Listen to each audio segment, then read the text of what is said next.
Hi, I'm Neil from Mobile Welding North Wales. Today we're going to give you a quick introduction in what to look for when it comes to rust if you're buying a new car, or an old car, or a cheap car, or a camper van. So the first thing to do, thinking about buying a used vehicle, is to do a little bit of research. Doesn't need much, just maybe pop into Google, type of car and whether it rusts. Some vehicles rust worse than others, some have specific places to look. What we're going to do today is just look at some generic places to look at if you can't find it. Some vehicles you will find are absolute rock boxes, especially in the van world. We've got things like Transits, Citroen Relays, even though they're a bit of a surprise. But today we're just going to have a look at my trusty Volvo, which I really hope isn't rusty, but just to show you where we might need to look on a car that you're going to buy. You've done your research, you found the car of your dreams, you go to have a look at it. When you get there, there's certain things you can do to make your life easier and make it less likely that you're going to be surprised by rust further down the line. First thing, something to kneel on. It doesn't have to be a nice bit of holy foam, it can be the mats on the car that you just drove there in or anything like that. Just something to stop you getting wet knees, to stop you kneeling in dog poo, to stop you kneeling on sharp stuff, and to just make your life a touch more comfortable when you're having a look. It makes you more likely to actually do it. Second thing, glasses. If you're going to get down and have a look underneath the car, who knows what's going to fall in your eyes, especially once you start poking. And it is not fun to go and get bits taken out of your eyes. They use a little drill thing and it's horrible. So try and avoid that, so glasses. Top tip. On the same vein, gloves. If you're using your fingers as your eyes to poke about underneath something, there's a pretty high chance you can find something rusty and sharp and horrible, or again, poo. So worth putting some gloves on just to make your life a bit more pleasant. Stop using plasters. And the final thing I'd recommend is a torch. So phone torch works perfectly well, but my phone's over there, so I'm going to use this torch. Again, just to help you look, because it's not sunny underneath the car. So you want to look anywhere where either water or mud might collect, or where you might have damage. So, starting from the front of the car, this bit here, behind the front wheel. On this car, it's conveniently covered up by plastic, so we can't really have a look. I don't know how happy a lot of car sellers would be if you started taking cars apart, but you can have a look. We've got a little bit of marks of rust around the bottom of the wing, so there might be something under there, but we're not terrified right now. Get our torch, have a look further back and see what you've got underneath it. So, the next big problem you tend to find is damage from cars being jacked up incorrectly.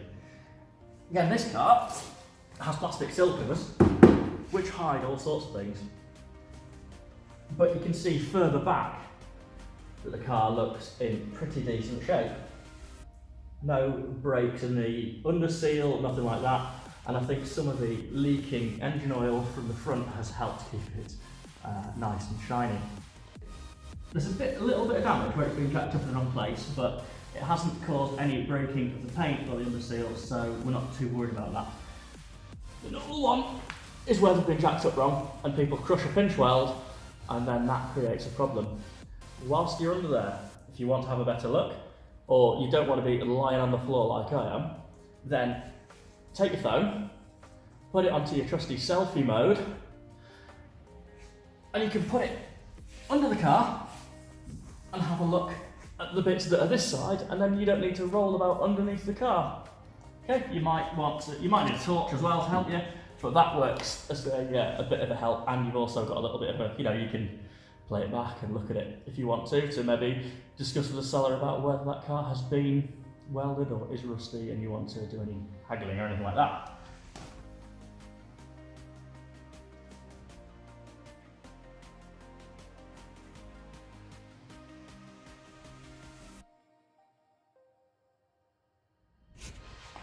Okay, the next bit to look at on a car is in here. Again, wheels turn, you're driving forwards, and it sprays up rubbish and it goes into, there's like a pocket here. You can see a little bit of it, you can sort of poke about and feel it. This feels pretty solid, but even so, bits of mud and dust fall out, despite the fact it's behind a bit of wheel trim. So if we just pop a light on, you can see there, that's all plastic. Looking around, there's not a lot to show on the side of the car that might indicate any further problems. And we look underneath it, we can see a jacking point, lovely and solid, nice and straight. So there's no issues. The other thing is, look up at the wheel arch here, see if it's starting to bubble or you've got anything showing there. If it is, have a feel and see how bad that is, whether that's got sharp edges or whether it's just a bit of bubbling paint, because they can be awkward to sort out properly.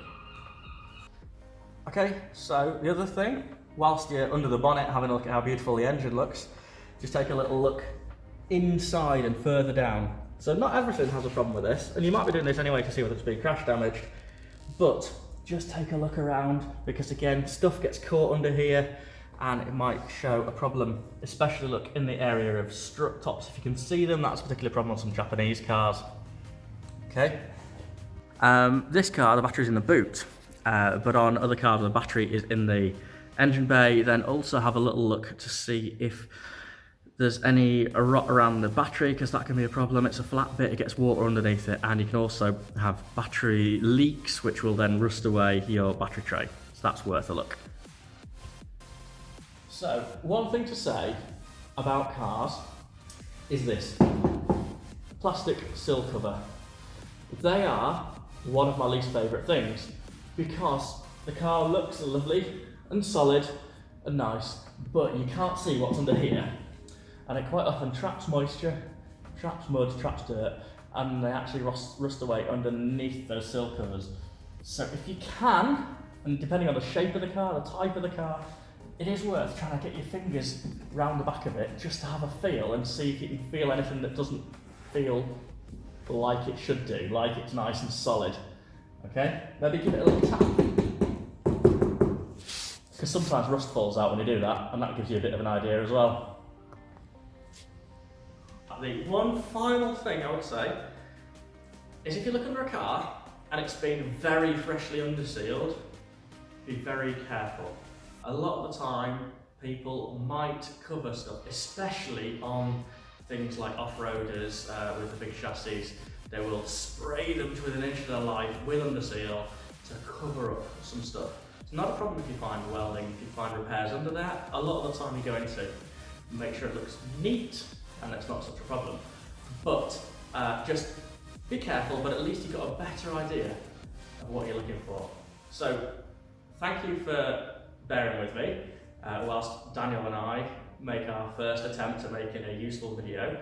We're going to do a series over the course of the next however long, as and when I get vehicles in, just to try to help people. I see a lot of people who've bought vehicles who are disappointed in what they've bought. They weren't aware of what to look for, where to look for it, and certain vehicles do things in different ways, so I'm going to point out to you what we can. Obviously I can't tell you anything about the engines or anything like that. I'm all about rust. Okay, thank you very much, and we'll see you another time. I'm Neil. I'm the owner and operator of Volvo Welding North Wales. Today we've been looking at my car. And I am Daniel, Mobile Welding North Wales' new editor.